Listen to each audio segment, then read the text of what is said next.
Hello, so I wanted to talk about the debate that happened between Comicsgate artist Ethan Van Sciver and Taylor C. Mitchell, who was arguing against Comicsgate. I had some thoughts. The only reason I'm comfortable talking about them here now is because Comicsgate really isn't what it was. There was a point where I would have just thought, you know, it's not worth it. The amount of harassment that I'll get is not worth it.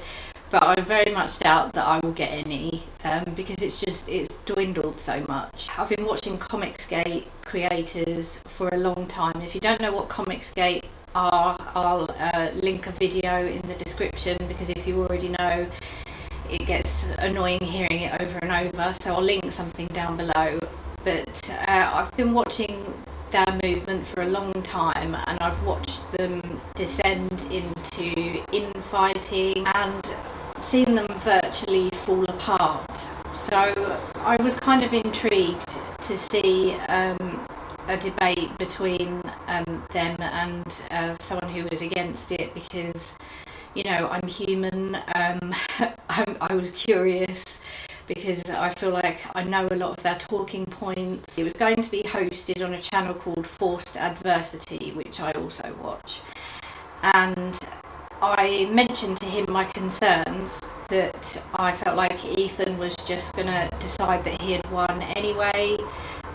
He creates his own reality and all of his followers just parrot those realities. There was a person called Renfamous who was very much anti-Comicsgate, and she did go through a lot of harassment from them, but you know, I don't know Renfamous that well, so put what you think about her in a box. And during an interview that she did with somebody online, she was talking about Comicsgate as a movement and the trouble that they caused creators, and Ethan Van Sciver is streaming that debate and just deciding that she looked really nervous, and he kept saying, she looks so nervous, oh no, she's ruining herself, oh everyone can see her for what she is, she looks so nervous. Nervous is not a word that I would have used.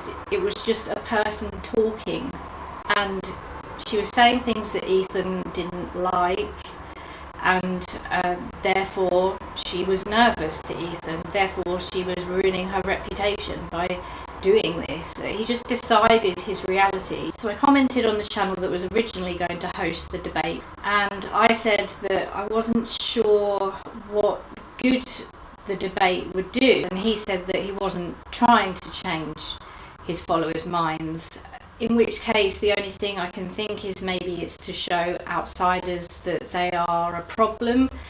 But we already know they're a problem. There are a lot of articles about them as a hate group, a harassment campaign. They aren't a fan of diversity. The issue to me is that they conflate any problem with multi-million corporation comics with progressive politics. I can understand, you see, I can understand having an issue with huge multi-million dollar products, you know, if you feel like a story isn't that good or something like that, you know, I get that. But to conflate it all with SJWs and diversity and more women, you know, and deciding that any woman who's in a high up position in comics is there because they're sleeping with a man, it doesn't make any sense. But I don't think the debate is helpful, because it's probably the most excitement that they've had in ages, and I watch a few of their channels, you know, because I like to know what they're saying. I like to see how their cause is going and what kind of trouble they're creating for people. And for a long time, the only people they've really been creating major difficulties for are each other.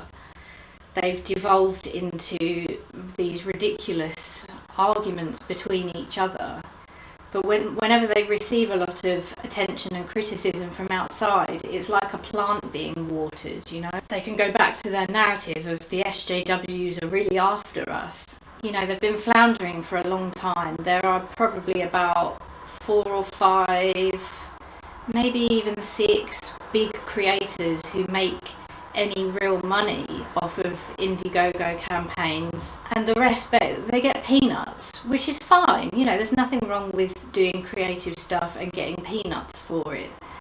But this was supposed to be a movement that overthrew the big comic companies, and this was supposed to show a new way. You know, this was supposed to pave the way for how comics were supposed to be. And there's probably about 4 or 5 people that make anything, and that's because they're like Ethan Van Sciver, who was already a very well-known artist. So, you know, it's kind of lucky that the aim wasn't to change Ethan's followers and other Comicsgaters, you know, to show them facts and logic, etc. Because, you know, it didn't work as I'm, you know, no one expected it to. I mean, the comments on Ethan's video just show what you would expect.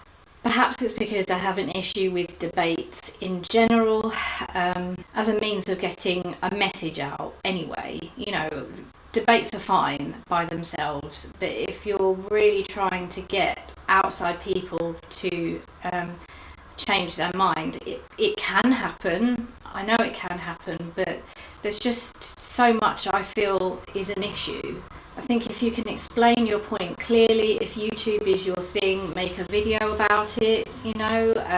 If you're a writer, write an article. But a debate is, to me, more like a sports event, where if one thing goes south, if one tiny thing catches you unexpected, then the whole thing can fall apart. You can end up reinforcing the other side's opinion anyway, and often it devolves into both sides, which I don't think has happened in this case, but it will devolve into both sides replaying the greatest hits of the debate on their own channel, saying this is, you know, the bit where I got them. And I think talk about them, write about them, but when it comes to giving them attention, cut off their oxygen supply. You know, I considered even leaving a comment, because I was there at the very beginning before I decided to turn it off, and I thought, I don't want to. It's just going to give them what they want. I don't know. Like, obviously I'm not saying just give up and let them do what they want, because we have to talk about them. This is important to talk about them. But when it comes to direct contact with them, just let them die out. I don't know. That's just what I think. So that's that. That's my thoughts and stuff. I will see you soon. Goodbye.